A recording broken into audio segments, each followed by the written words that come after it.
অবশ্যই লাইকটি শেয়ার প্রথমবারের মতো সুবিধা যারা জানতে পারেন।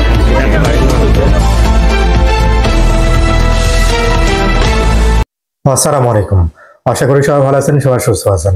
ফ্রান্সের সর্বোচ্চ কয়েকটি খবর নিয়ে আপনাদের সামনে হাজির হয়েছি। ভিডিওটা অবশ্যই শেয়ার করে দিবেন, ফুল ভিডিওটা দেখতে ভুলবেন না।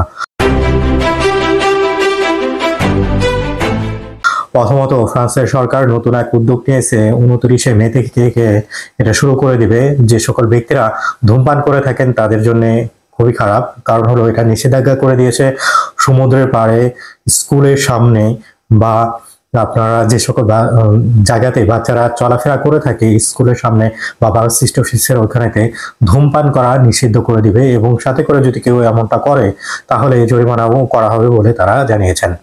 সলিডারিটি আজি ফ্রান্স আয়োজন করতে যাচ্ছে 6ম বারের মতো বাণিজ্য মেলা ঈদ বাজার, যেটা হবে রিপাবলিক চত্বরেতে জুন মাসের 1 তারিখে রোজ রবিবার।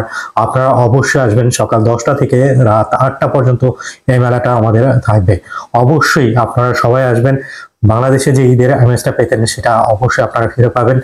বড়দের জন্য, বাচ্চাদের জন্য, সবার জন্য এখানে খেলা থাকবে। বাচ্চাদের জন্য যেমন খুশি তেমন সাজও থাকবে।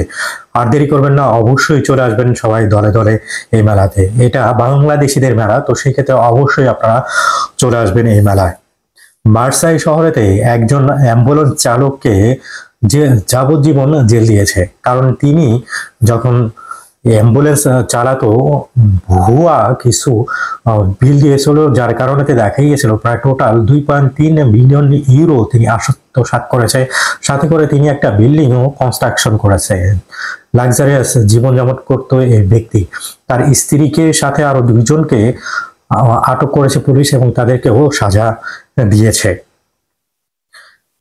ফ্রান্সে নতুন একটা নিয়ম করা হয়েছে, যে সকল ব্যক্তিরা ডাক্তার হিসেবে রয়েছে তারা যদি ফ্রান্সে আসে তাদের নিয়মিত করার প্রক্রিয়া যেটা রয়েছে সেটা খুব সহজ করে দিয়েছে। 2 দিন হলো এই নিয়মটা চালু করা হয়েছে। আগেকার থেকে এখন আরো সহজ, কারণ ফ্রান্সে ডাক্তার কিন্তু অনেকটাই সংকট।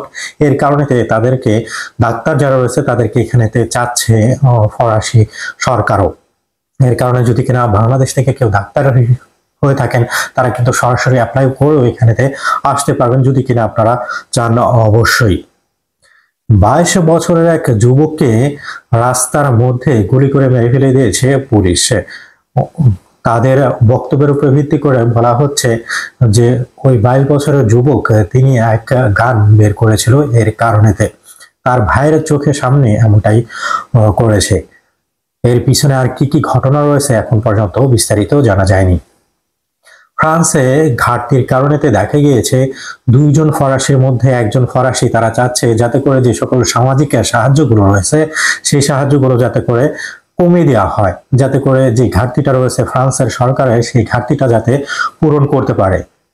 আমেরিকাতে যে সকল ব্যক্তিরা স্টুডেন্ট ভিসার জন্য ইন্টারভিউর অপেক্ষা করছিলেন সেই সকল ইন্টারভিউ স্থগিত রাখা হয়েছে। কারণ হলো গণমাধ্যমের তারা একটা সার্ভে করছে এবং তারা ফলো আপ করছে, এর কারণেতে এমনটা করেছে বলে জানা গিয়েছে।